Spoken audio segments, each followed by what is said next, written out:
South Africa, and a VIP jet touches down at Waterkloof, a military airbase 400 miles south of Pretoria. The choice of Waterkloof, rather than a well-known airport, was made on security grounds and displayed a certain anxiety on the part of the South African government about the personal safety of their visitor, President Kamuzu Banda of Malawi, the first black head of state ever to pay an official visit to South Africa.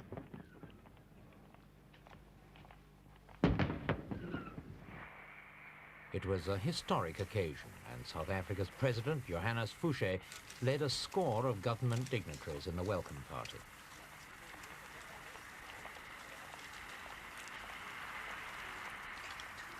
The red carpet treatment was a dramatic contrast to President Banda's last visit 50 years earlier, when he'd arrived as a penniless labourer to work in South Africa's gold mines.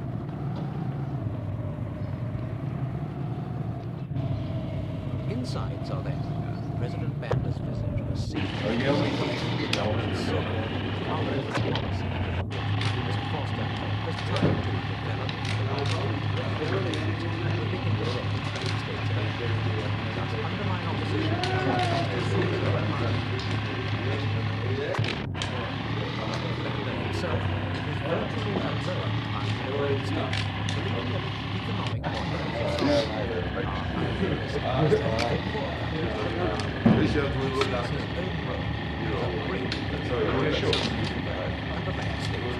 Plan good.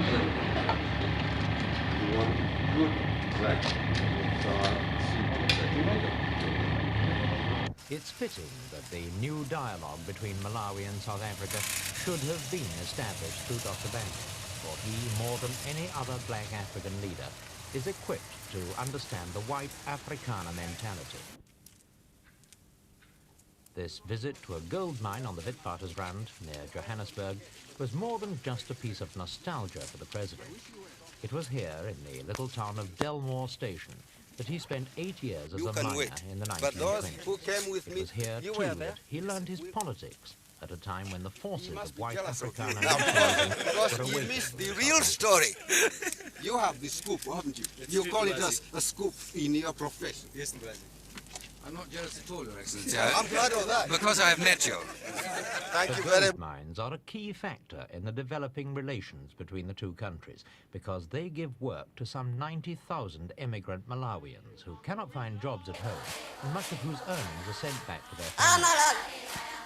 The miners couldn't have shown their loyalty to their president more clearly. Songa, where are you? Songa, come on.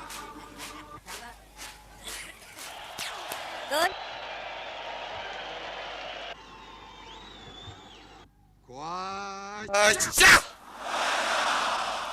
Freedom! Freedom! Ufuru! Ufuru! Tendere!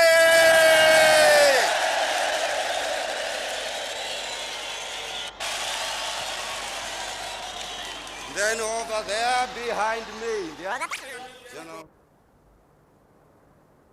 While Dr. Banda shouts about freedom, the leaders of other black states point to townships like this on the South African Rand, typical of many on the fringes of South Africa's large cities. Here, immigrant miners, be they Malawians, Zambians, Zimbabweans, or whatever, live in simple huts, often without electricity or running water. Militant Africans say conditions like these can only be changed by overthrowing the apartheid system and giving equal rights to South Africa's black population. Even so, the fact remains that many of the workers who live in them can earn enough to ensure a far better economic future than they could ever have hoped for back home.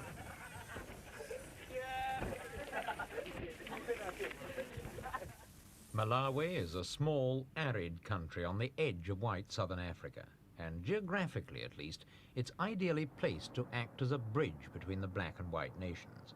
It's a role Dr. Banda has encouraged ever since he came to power, often in the teeth of strong condemnation from his East African neighbours. But some cracks are now beginning to appear in this united opposition. One of his severest critics, Dr. Obote of Uganda, has gone, and several other African leaders have now begun trading, surreptitiously, with South Africa.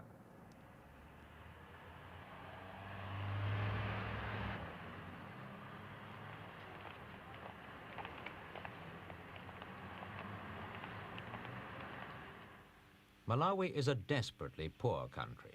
90% of its economy is simply subsistence farming, and it's been battling to survive ever since Britain granted it independence from the Rhodesian Federation 7 years ago.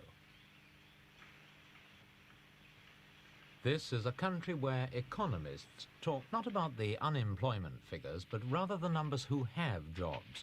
Out of a total population of 4 million, less than 1/8 are in jobs that pay any kind of wages. The rest scratch a meagre living from the land or survive on remittances sent by relatives working in the South African mines.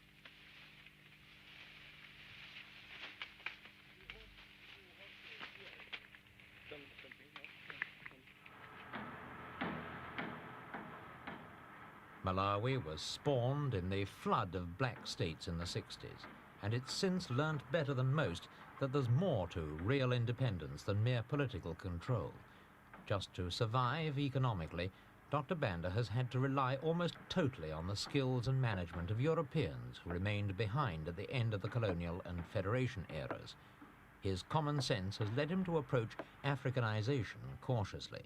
Unlike his East African neighbors, he's steered clear of wholesale nationalization, preferring to achieve local participation through the purchase of large slices of profitable businesses, but leaving control with the white owners, so that they keep their expertise and their capital inside Malawi.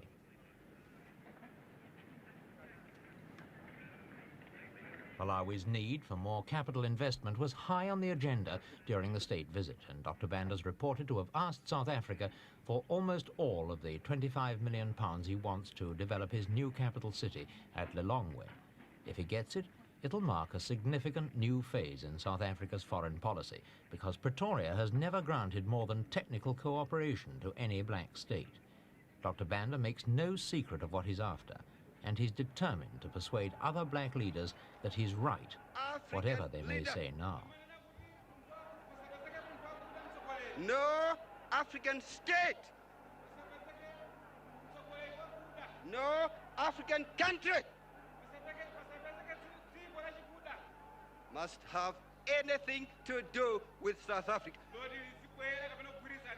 anything to do with Rhodesia, anything to do with Mozambique or Portugal through Mozambique.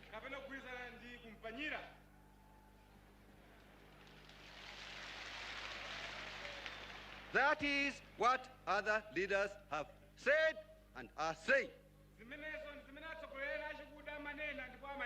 They have been saying and are saying. They did not even want me to come here. They met in June in Addis Ababa and say, oh, no kind of contact with South Africa.